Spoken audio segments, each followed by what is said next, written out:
지역 변수랑 전역 변수라는 개념이 있다 그랬죠?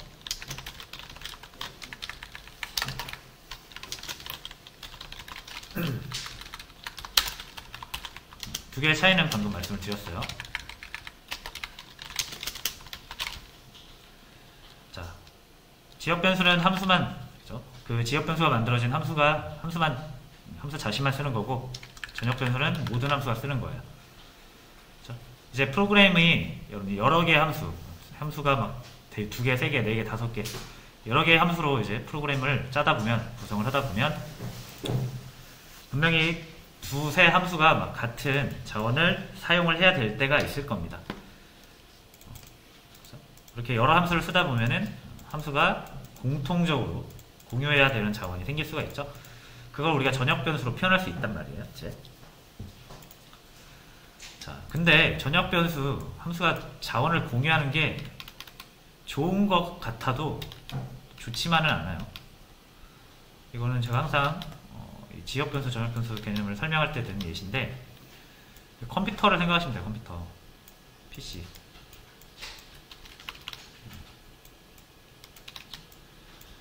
보통 PC방 같은 데 가가지고 뭐 개인 작업을 해서 거기다 저장하지는 않죠. 그죠? 왜냐면 그건 내 컴퓨터가 아니니까. 그죠? 자, 그래서 사람이 3명이 있는데 이 사람이 PC방은 좀 그렇고 저희 학원 PC로 예를 들게요.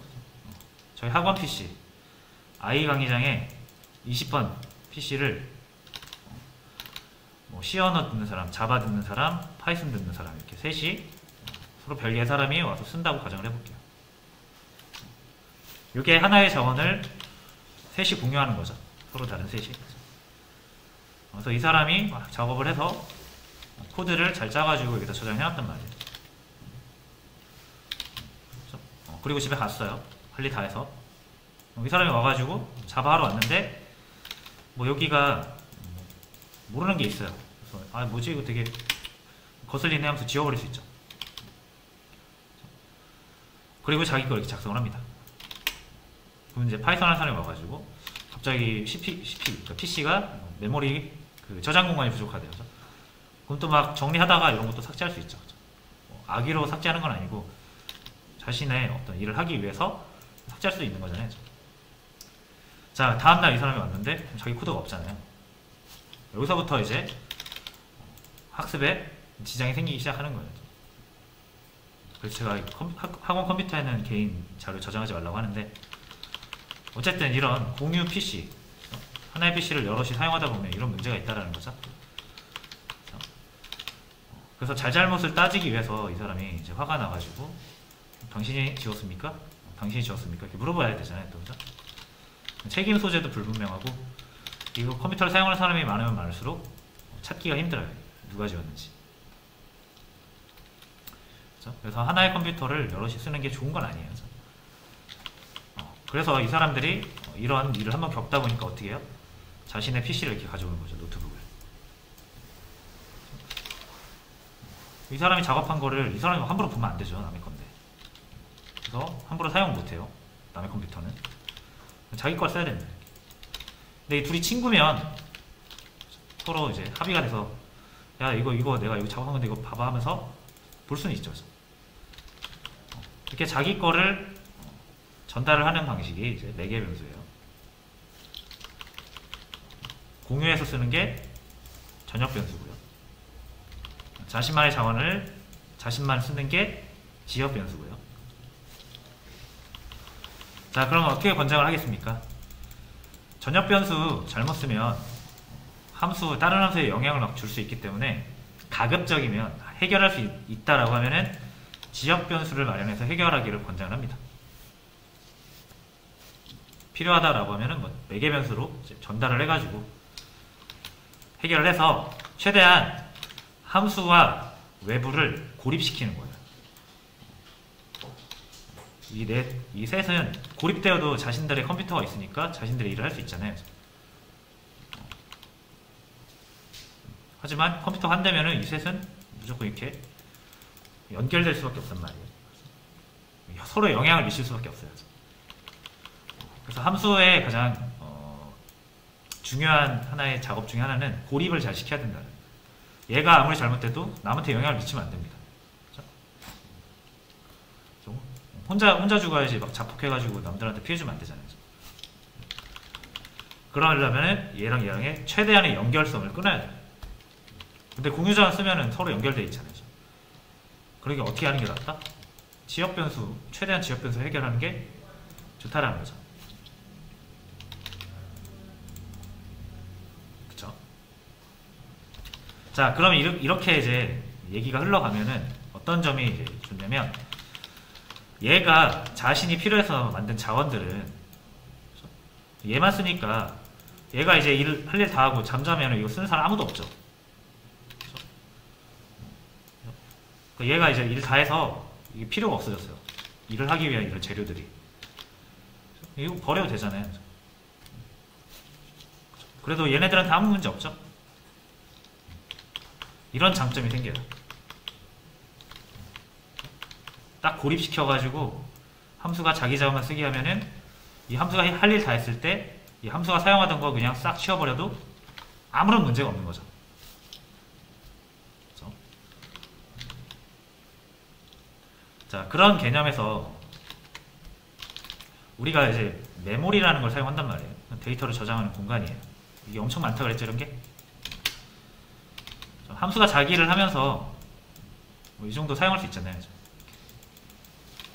어떤 함수는 뭐 이렇게 사용할 수도 있고, 이렇게 사용할 수 있고. 함수가 프로그램이 많아져서 그 프로그램들이 사용하는 이 공간이 많아질수록 점점 자원은 줄어들죠. 그렇죠? 자, 그러면은 언제 자원은 유한하니까, 메모리라는 게 유한하니까 프로그램이 계속 쓰다 보면은 꽉 차가지고 더 이상 다른 프로그램을 못 써서 실행이 안 되는 경우가 있을 수 있죠. 그래서 메모리는 항상 청소를 해줘야 돼요. 이 공간을 A가 썼는데 A가 할 일 다 끝났어요. 근데 이 공간 꽉 잡고 안 놔주면 다른 사람이 못 쓰잖아요. B라는 애가 써야 되는데 못 쓰잖아요. 그러니까 여러분들이 만약 A가 함수가 끝나면은 아까 말씀드렸죠? 지역 변수로만 만들면 함수가 끝났을 때 이 A라는 함수가 쓰던 거 없애버려도 다른 애들한테 지장이 없다 그랬죠. 얘는 자기 할 일 끝났으니까 없어도 되는 거예요. 이 자원이 그러니까 필요가 없어지는 거죠. 그러면 여러분 빨리빨리 치워줘야 돼요. 그래야 다른 프로그램을 여기서 사용할 수 있게. 그래서 여러분이 직접 해야 된다라고 생각을 해보세요. 자, 함수 하나에 지역 변수를 많게는 막 한 5개, 6개 쓸 수도 있거든요. 그 다음에 이 함수가 그 프로그램이 커지면 막 10개, 20개 될 수도 있어요. 그럼 지역 변수는 제가 지금 한 함수당 6개씩 해가지고 함수가 20개만 돼도 120개예요. 120개의 변수를 여러분들이 관리하실 수 있겠어요? 함수 끝나면은 사용했던 지역 변수 해제해주고 해제해주고 120개. 못할 건 아닌데 힘들어요. 개발자가 직접 하기는 좀 쉽지는 않습니다. 자, 그러니까 이제 이걸 어떻게 하고 싶다? 전역 변수는 안 돼요. 전역 변수는 안 되는데 지역 변수 같은 경우는 너무나 명확한 게 함수가 끝나면 그 함수가 사용하던 지역 변수는 필요가 없단 말이에요. 그래서 이걸 누구한테 맡겨버릴 수 있다? 자, 뭐 이렇게 쓰던 거 메인 함수가 이렇게 3개의 지역 변수를 쓰다가 끝났어요. 끝나면은 함수가 끝나면 함수가 사용하던 메모리를 시스템, 여러분들의 운영체제 윈도우가 해제해줍니다.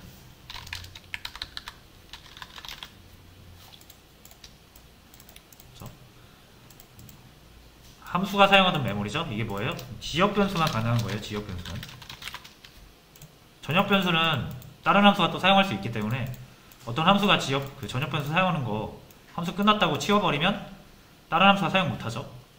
전역 변수는 시스템이 함부로 해제하면 안 됩니다. 그렇죠? 하지만 지역 변수 같은 경우는 함수가 끝나면 이 함수의 고립화가 잘 돼 있다면, 그죠? 이 함수가 지역 변수만 사용한다고 가정하면 지역 변수 해제해도 아무런 상관이 없죠. 그래서 지역 변수를 최대한 권장을 하는 거고, 함수가 할 일 끝나면 지역 변수는 필요가 없으니까 시스템 상에서 이 프로그램의 지역 변수를 다 없애버립니다. 그게 이제 약속이 돼 있어요. 그렇게 시스템이 구축이 돼 있어요. 그렇죠?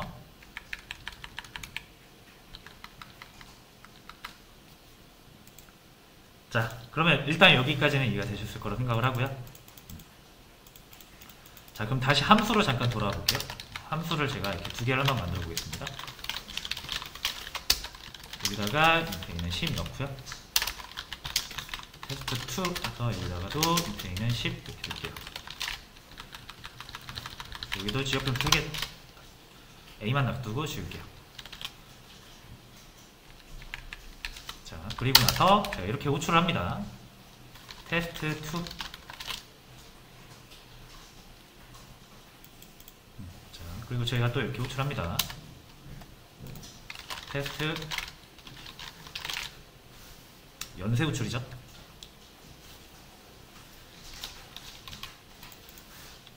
자, 그럼 요거 이제 슬슬 어려운 개념이니까 이 그림을 동원해야 돼요. 머리만으로는 이해하기 힘듭니다. 여러분들도 이 메모리 공부하실 때는 그림을 그리시면서 공부하시는 거를 권장을 드려요.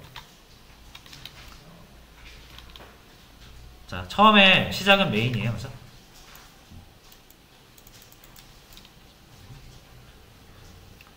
메인이 시작되고요. 그 다음에 테스트2가 실행이 돼요. 자, 근데 요거 죄송해요. 요거 위에다 이렇게 놓을게요. 자, 근데 메인이 테스트 호출하기 전에 뭐예요? 변수를 하나 만들죠. 그렇죠? 자, 요거를 이렇게 표현해 볼게요. 하나의 원통이 있고, 자, 메인이 처음 시작하면은 여기다가 A를 이렇게 넣어요. 됐죠? 이게 메인 거. 자, 그 다음에 어떻게 해요? 테스트2를 호출하죠. 그럼 이렇게 점프할 거 아니에요? 자, 그 다음에 테스트를 호출하죠. 점프할 거 아니에요? 요거 죄송해요. 요것도 위에다 놓을게요. 이렇게. 자, 그럼 테스트2는 뭐예요? 일단 자신의 지역 변수 A를 만들어야겠죠? 메인 거랑은 다르게 자신 거 이렇게 만듭니다. 요건 누구 거? 테스트2 거.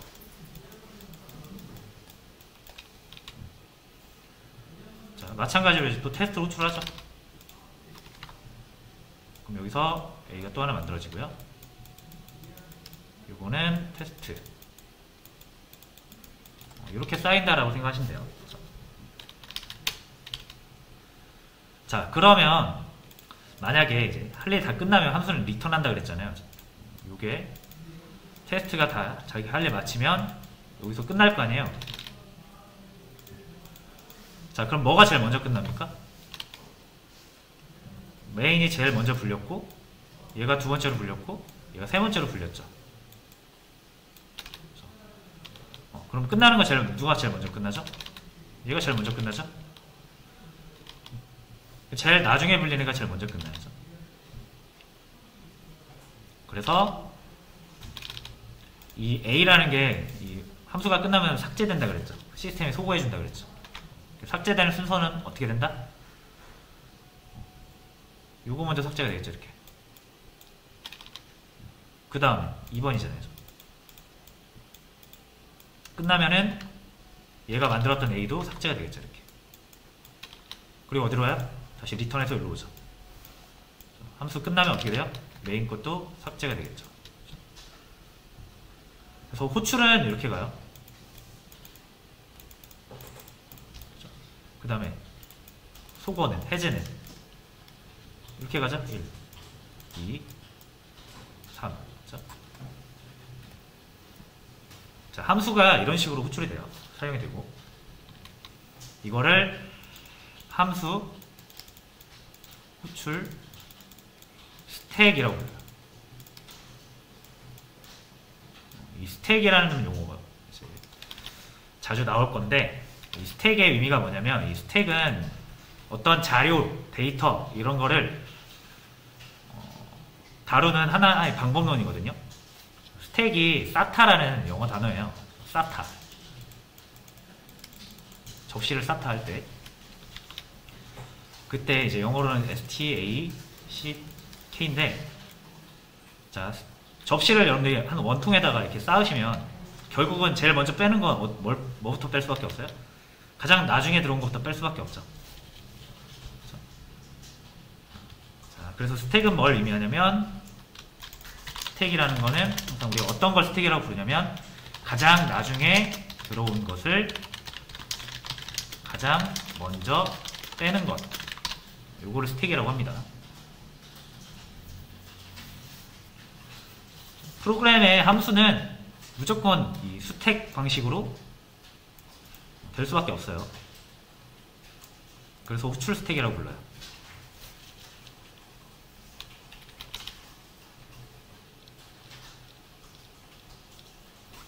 됐죠? 자, 그러면은 함수들은 자신들의 자원들, 그죠? 자신들이 일하기 위해서 그 필요한 자원들을 메모리에 이렇게 쌓아 나가잖아요. 자, 그럼 함수는 호출 스택을 이용해서 이렇게 호출이 되니까 해제되는 순서대로 자원을 해제해야 되겠죠.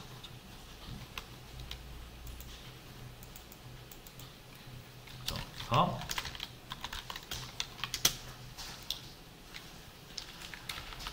지역 변수 자원 해제는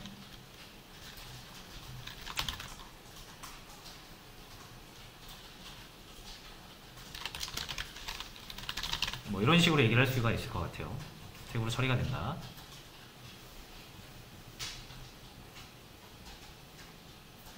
됐죠? 자, 그래서 함수의 이 지역 변수만 지금 우리는 대상으로 하고 있는 겁니다. 함수의 지역 변수를 저장하는 메모리 공간을 스택 메모리라고 해요.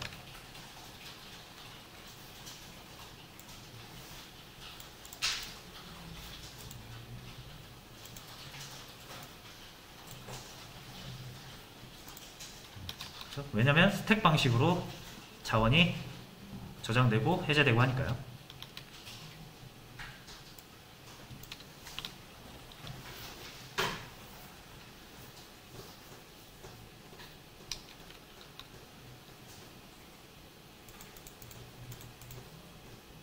됐죠? 자, 그래서 이게 이제 스택이고요. 우리의 스택 메모리를 되게 처음에 자주 보게 될 거고, 자주 사용하게 될 거고.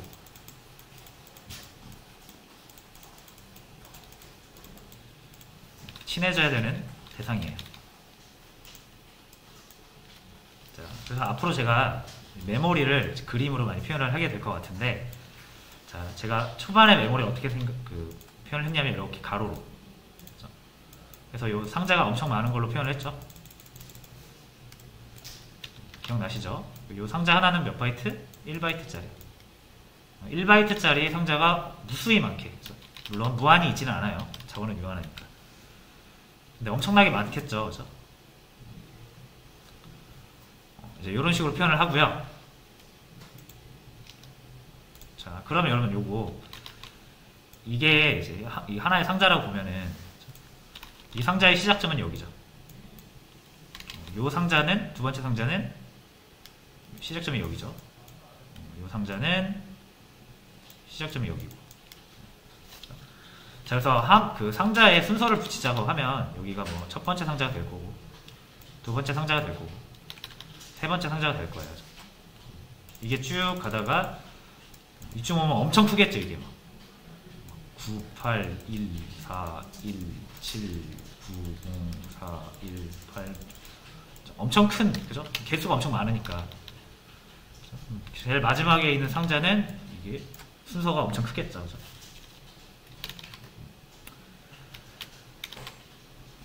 됐죠? 자, 그래서 이제 메모리를 만약 여러분들이 여기에다가 뭔가를 하나 저장해달라고 해보세요. 이건 몇 번 상자? 4번 상자에 있다. 네 번째 위치에 있다. 그래서 네 번째.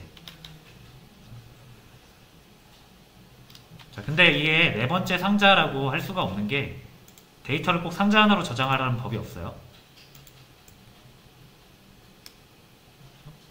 왜냐면 4바이트 같은 정수는 상자 4개 필요하잖아요. 그럼 여기 8 이렇게 저장을 해야겠죠. 4바이트짜리 같은 경우죠. 자, 그래서 어쨌든 데이터를 메모리 저장할 때는 이렇게 공간 범위를 갖고요. 그리고 우리가 이 상자라기보다 뭐라고 해야 될까? 이 데이터가 저장되어 있는 이 공간을 지칭을 할 때 여기다가 이름을 붙일 수도 있고, 그렇죠? 아니면은 앞에서부터 세가지고 몇 번째부터 시작하는 상자인지 숫자로도 식별이 가능하죠. 그래서 이 A라고 이름 지어가지고 공간에다가 저장한 것을 우리가 그때그때 찾아가는 것을 변수명이라고 부르는 거고,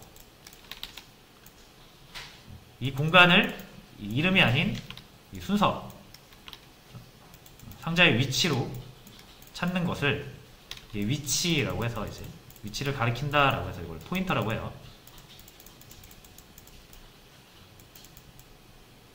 포인터로 찾아가는 방법도 있다.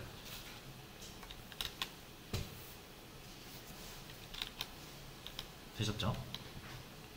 어떤 공간을 가리키는 이제 두 가지 방식을 우리는 알고 있는 거예요. 이름, 그죠? 문자로 이름 붙여서 전체 공간을 가리키는 방법, 또는 4부터 8까지, 그죠? 네 번째 상자부터 여덟 번째 상자까지 이용해서 찾아갈 수도 있고요.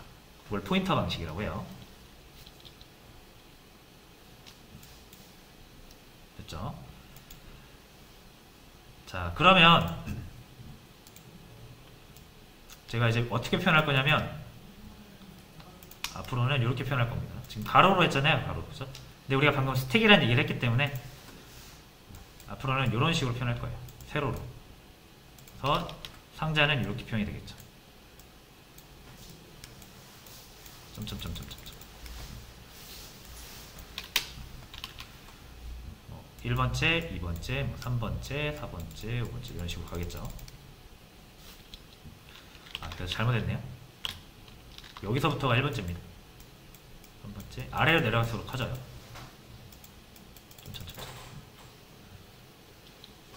그래서 가장 큰 이 순서 번호를 가진 가장 큰 값의 포인터를 시작으로 해서 이렇게 쌓아 나가는 거라고 생각하시면 될 것 같습니다. 이렇게 위로 스택 메모리가 이렇게 생겼다. 그렇죠? 자, 이런 스택 메모리 말고도 메모리 구조는 여러 개가 있는데 그거는 나중에 필요하면 그때그때 또 보도록 하고, 저희는 일단 처음에 스택 먼저 이해를 하고 사용을 하도록 하겠습니다.